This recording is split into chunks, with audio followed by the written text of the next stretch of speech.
بھی ہے اور ہم اپنے دادا بابا سے بھی یہی سنا تھے۔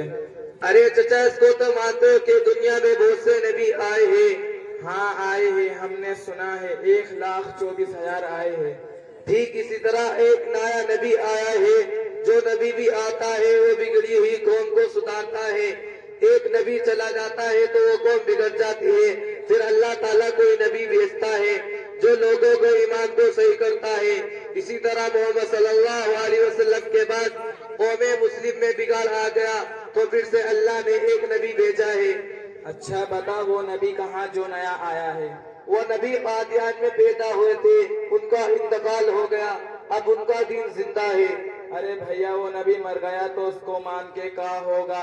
اب کوئی دوسرا نبی آئے گا تو بتانا، ذرا ہم اس سے بات کریں۔ رحیم چچا یہ صاحب کون اور کہاں سے آئے ہیں؟ ارے انجینئر بابا تو ہی پوچھ لے کہاں سے آیا ہے؟ جی فرمائے آپ کہاں سے تشریف لائے ہیں؟ میں سورت سے آیا ہوں، قادیان میرا گھر ہے، میرا نام گوہر قادیانی ہے۔ میں ایک نبی کی تبلیغ کے لیے نکلا ہوں تاکہ ان کی دعوت کو پوری دنیا میں پھیلاؤں۔ کیا محمد صلی اللہ علیہ وسلم کے بعد بھی کوئی نبی آ سکتا ہے جبکہ وہ تو خاتم النبیین ہے؟ حیرت ہے کہ انجینئر ہو کر ایسی کھوکھلی باتیں کرتے ہیں۔ کیا آپ کو معلوم نہیں کہ ہر زمانے میں اللہ نے قوم کی صلاح کے لیے ایک نبی بھیجا ہے؟ اور آپ کو معلوم ہے کہ آج قوم کی کتنی حالت بگڑ چکی ہے؟ کیا اس وقت نبی کی ضرورت نہیں؟ اللہ نے ایک نیا نبی بھیجا ہے۔ تو پھر خاتم النبیین جو قرآن میں لکھا ہے، علماء تقریر کرتے ہیں، مفسر تفسیر کرتے ہیں، یہ سب نعوذ باللہ غلط ہے؟ کیا اس کا کوئی مطلب نہیں؟ پھر نئے نبی ہونے کا کوئی سوال ہی نہیں رہتا۔ اٹ از امپاسبل مسٹر گوہر، یہ بات آپ غلط بول رہے ہیں۔ دیکھیے انجینئر صاحب، آپ نے اس آیت کا مطلب ہی غلط سمجھا ہے۔ آیت بالکل صحیح ہے، اس کا مطلب ہے کہ محمد صلی اللہ علیہ وسلم جو کہ تمام نبیوں کے سردار اور کنگ ہے، اور اب جو نبی بھی آئے گا وہ ان کے انڈر میں ہی آئے گا۔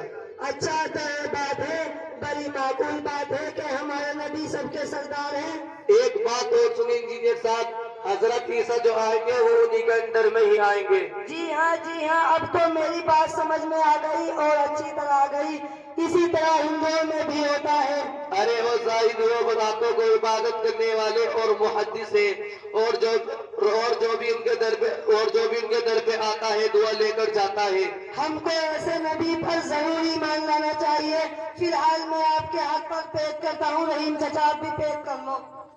نہیں ببوا، پہلے ہم اپنے مفتی صاحب سے پوچھیں گے۔ ہاں دیکھ وہ آ گیا ہمارا ببوا، یہ ابھی پڑھت ہے مدرسہ صدیق علوم میں۔ رحیم نانا کوئی خاص بات ہے کیا؟ پریشان سے لگتے ہیں۔ ہاں بیٹا جب ہوگا ایک کہوت ہے کہ کوئی نبی نہیں آئے۔ کیا بات ہے صاحب، آپ لوگ مرزا غلام احمد قادیانی خانہ دجال مکان ثانی حرام خور کی تو بات نہیں کر رہے ہو؟ اے مولوی صاحب، آپ کو زبان سنبھال کر بولنا چاہیے۔ آپ تو پڑھے لکھے ہو اور میں ان کو نبی مان چکا ہوں۔ انجینئر چچا خیرات کی بات ہے کہ آپ نے اس کو مان لیا۔ کیا آپ کو معلوم نہیں مرزا کتا بڑا کمینہ ہے؟ اگر معلوم نہیں تو سنیں، مرزا قادیانی انگریزوں کا کتا تھا، ان کے ٹکڑے پر پلتا تھا، انہی کی گاتا تھا۔ جس وقت شاہ عبدالعزیز فتوی کی بنیاد پر سارے ہندوستان کے مسلمان انگریزوں کے خلاف جہاد کر رہے تھے، اس وقت اس سرور کو نبوت کا تاج بنایا تھا۔ آپ تو پڑھے لکھے ہیں، تاریخ کی کتابوں کا مطالعہ کریں۔ جب اس کو بڑے افسر کے پاس لے کر گئے تو اس نے منہ پھیر لیا اور کہا کہ کس الو کو پکڑ لائے ہو، کم سے کم چہرہ تو ایسا ہو جس کو دیکھ کر لوگ اس پر ایمان لے کر آئے، جبکہ یہ شخص صرف کامیابی نہیں بلکہ کامیابی ہے۔ اس کی ایک بتی غائب ہے۔ جب ایک بلب والی گاڑی کو ہم سڑک پر نہیں چلنے دیتے، اس کو کون چلنے دے گا؟ اس کا تو لائسنس ہی غائب ہے۔ جب ایسی بات ہے تو نبی کیسے بنا دیے گئے؟ کیا آپ کو معلوم نہیں کہ مجبوری کا نام مہاتما گاندھی ہے؟ اسی طرح اسے بھی بنایا گیا۔ ارے چچا یہ شخص ایک نمبر کا جھوٹا پکا دانی اور جھوٹا تھا۔ ارے صاحب ہمارے مرزا علیہ السلام نے تو 15-20 جھوٹ بولے ہیں۔ اتنا سا جھوٹ بولنے پر ان کی اتنی بڑی نبوت پر کیا فرق پڑتا ہے؟ ریاض زناکار ہونا تو وہ زنا نہیں کرتے تھے بلکہ وہ برکت پہنچاتے تھے۔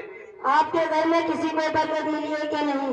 لا حول ولا قوت الا باللہ، میرے گھر سے کوئی برکت لیتا گیا کہ میں اتنا گر گیا ہوں۔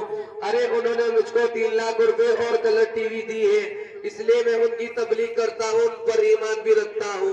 ارے کم بخت ڈوم مرو، تم پولیس پیسوں کے لالچ میں آ کر اپنا ایمان بیچ دیتے ہو، کیا تم کو یقین ہے وہ نبی ہو سکتا ہے؟ وہ تو کتوں سے بھی گرا ہوا ہے۔ مولانا صاحب خاتم النبیین ہونے کا مطلب ہمیں بتا دیجئے تاکہ ہمارے اندر اور مضبوطی ہو جائے۔ انجینئر صاحب خاتم النبیین ہونے کا مطلب یہ ہے کہ آپ کے بعد کوئی سچائی نہیں ہو سکتا، جھوٹ بول کر اپنی نیکی ولید کرتا پھرے گا، اور اس کے جھوٹ بولنے سے ہمارے پر کوئی فرق نہیں پڑتا۔ قرآن کی 100 آیتوں اور 2 حدیثوں سے خاتم النبیین ہونا ثابت ہے۔ مولانا صاحب ہم بڑی غلطی کر دے، اللہ ہم کو معاف فرمائے۔ بھائی گوھر صاحب آپ کا کیا خیال ہے؟ میں بھی لالچ میں پڑ گیا تھا، اب میں دل سے توبہ کرتا ہوں۔ مولانا صاحب اب آپ ہم کو کلمہ پڑھا دیجئے۔ ہاں اب دیکھ لیا ہمارا ببوا کتنا کمال کا ہے، انجینئر ببوا۔